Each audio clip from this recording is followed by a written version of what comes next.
हाथी निकल गया, पूंछ रह गई। आखिरकार तमाम उतार चढ़ाव के बीच लोकसभा चुनाव अपने आखिरी दौर में पहुंच चुका है। लोकसभा चुनाव के 7वें फेज के प्रचार का शोर थम चुका है। यूपी की 13 सीटों पर 1 जून को वोटिंग होगी। बीजेपी ने इस बार पूर्वांचल में जीत के लिए अपनी पूरी ताकत लगा दी है। खास तौर पर गाजीपुर सीट को बीजेपी ने अपनी नाक का सवाल बना लिया है। वहीं गोरखपुर में एक बार फिर से योगी मॉडल की परीक्षा होने जा रही है। नमस्कार, मैं हूं संजीव चौहान। इस साल यूपी में वो हुआ जिसे पूरी दुनिया ने देखा। हम बात कर रहे हैं माफिया मुख्तार अंसारी की, जिसकी मौत बांदा जेल में हुई।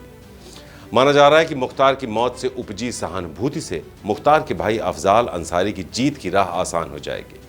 लेकिन बीजेपी ने पारसनाथ राय को टिकट देकर सबको चौंका दिया।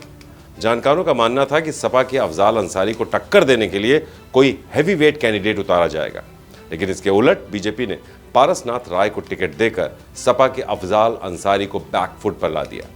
कहा जा रहा है कि पारसनाथ मनोज सिन्हा के करीबी हैं, जिन्हें अफजाल अंसारी ने गाजीपुर सीट पर पिछली बार चुनाव हराया था। कभी यूपी के सीएम पद की रेस में रहे मनोज सिन्हा इस वक्त जम्मू कश्मीर के उपराज्यपाल हैं। पारसनाथ राय को जीत दिलवाने के लिए बीजेपी ने अपनी पूरी ताकत झोंक दी है। भले ही पारसनाथ राय अपने जीवन का पहला चुनाव लड़ रहे हों, लेकिन बीजेपी का हर बड़ा नेता पारसनाथ के साथ खड़ा नजर आया। एक तरफ प्रधानमंत्री ने पारसनाथ के लिए गाजीपुर में रैली की, तो दूसरी तरफ गृह मंत्री अमित शाह ने पारसनाथ के लिए रोड शो किया। साथ ही योगी आदित्यनाथ ने भी गाजीपुर में डेरा डाले रखा। पिछली बार हारी हुई हर सीट पर बीजेपी खास फोकस कर रही है, ताकि वोटिंग के पहले कहीं कोई कसर न रह जाए।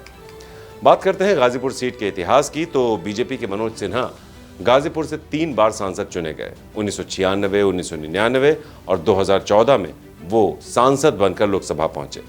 2014 में मनोज सिन्हा को 3,06,929 वोट मिले थे। उन्होंने सपा की शिव कन्या कुशवाहा को करीब 33,000 वोटों से शिकस्त दी थी।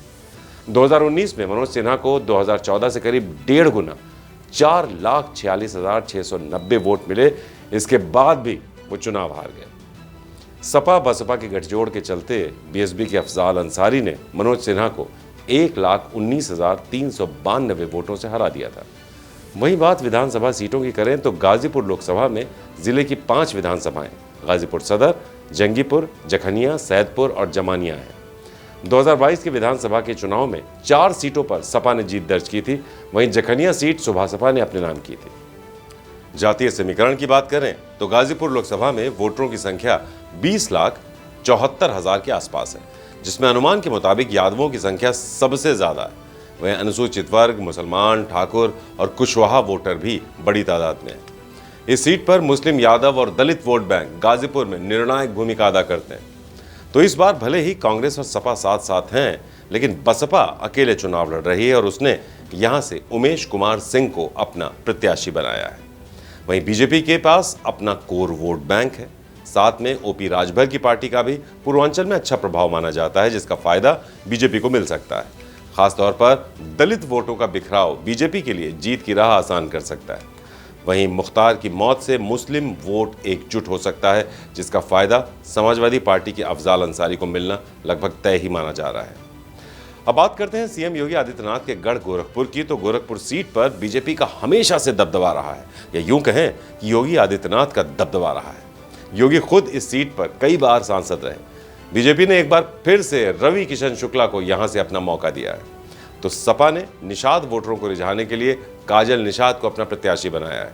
वहीं बसपा ने मुस्लिम चेहरे जावेद सिमनानी को चुनावी मैदान में उतारा है। जातीय समीकरण की बात करें तो गोरखपुर में पिछड़े और दलित मतदाताओं की संख्या सबसे ज्यादा है। यहाँ करीब 4 लाख निषाद जाति के वोटर हैं। यह आबादी पिपराइच और गोरखपुर ग्रामीण क्षेत्रों में ज्यादा है। यहाँ पर करीब 2 लाख यादव और 2 लाख दलित वोटर भी हैं। यहाँ पर मुस्लिम, ब्राह्मण, क्षत्रिय समेत अन्य जातियों के वोटर भी काफी संख्या में हैं। गोरखपुर की जनता ने हमेशा से बीजेपी का साथ दिया है। यहाँ से यूपी के सीएम योगी आदित्यनाथ 1998 से 2014 तक लगातार चुनाव जीतते रहे हैं। योगी के सीएम बनने के बाद 2018 में उपचुनाव में सपा के प्रवीण निषाद ने जीत दर्ज की थी। इसके बाद 2019 के चुनाव में यह सीट फिर से बीजेपी के खाते में आ गई थी।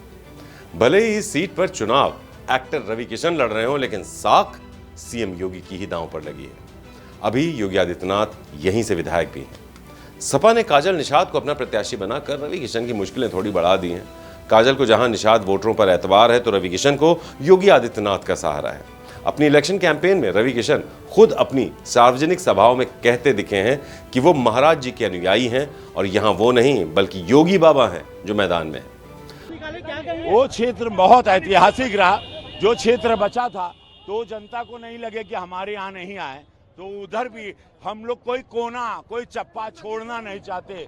और चलो हम लोग कोई कोना कोई चप्पा छोड़ना नहीं चाहते और यही बताना है कि देवतुल जनता पिछली बार 7.5 लाख वोट दी, इस बार 10 लाख वोट की उम्मीद है। वही गुहार वही निवेदन कि एक ऐतिहासिक जीत हम अपने यशस्वी प्रधानमंत्री विश्व के सबसे बड़े नेता को जिताएं। देखिए, प्रधानमंत्री नरेंद्र मोदी जी तीसरी बार प्रधानमंत्री बनकर रिकॉर्ड बनाने जा रहे हैं और वैसे ही हमारे रवि किशन भैया गोरखपुर में प्रचंड जीत हासिल करके यहाँ गोरखपुर में रिकॉर्ड बनाने जा रहे हैं। इस बार कितना ऐतिहासिक जीत रहे हैं रवि किशन जी? बहुत प्रचंड बहुमत से जीत रहे भैया। मेरा अनुमान है 5 लाख के आसपास। चलो आपको बता दें कि योगी आदित्यनाथ के आध्यात्मिक गुरु महंत अवैधनाथ 1989 से हिंदू महासभा के साथ साथ बीजेपी के टिकट पर 3 बार गोरखपुर से जीते। वहीं आदित्यनाथ 1998 से लगातार 5 बार सांसद रहे। सीएम की शपथ लेने के बाद योगी आदित्यनाथ ने अपनी संसद सदस्यता से फिर इस्तीफा दे दिया था। खैर, चलते चलते ये भी जान लीजिए कि 7वें फेज में किन किन सीटों पर चुनाव हो रहा है। तो 7वें चरण में महाराजगंज, गोरखपुर, कुशीनगर, देवरिया, बांसगांव, घोसी, सलेमपुर, बलिया, गाजीपुर, चंदौली, वाराणसी, मिर्जापुर, रॉबर्ट्सगंज पर वोटिंग होगी। वहीं सोनभद्र जिले की दुद्धी विधानसभा सीट पर उपचुनाव भी होगा। गाजीपुर और गोरखपुर के साथ साथ सबकी निगाहें वाराणसी पर भी टिकी हुई हैं। यहां से पीएम मोदी तीसरी बार चुनाव लड़ रहे हैं और कांग्रेस के अजय राय चौथी बार चुनावी मैदान में। इस बार अजय राय को सपा का सहारा मिल गया है। अब ऐसे में अजय राय को कुछ ज्यादा वोट मिल सकते हैं, लेकिन पीएम मोदी को कितनी टक्कर दे पाएंगे ये तो वक्त ही बताएगा। बहरहाल कहा भी जाता है, जाति न पूछो साधु की, पूछ लीजिए ज्ञान, मोल करो तलवार का, पड़ी रहन म्यान। वही सियासत में जाति ही सब कुछ है। साथ ही पूर्वांचल की राजनीति जातियों के ही इर्द गिर्द घूमती है। बीजेपी 2019 में जातीय समीकरण साधने में कुछ पीछे रह गई थी।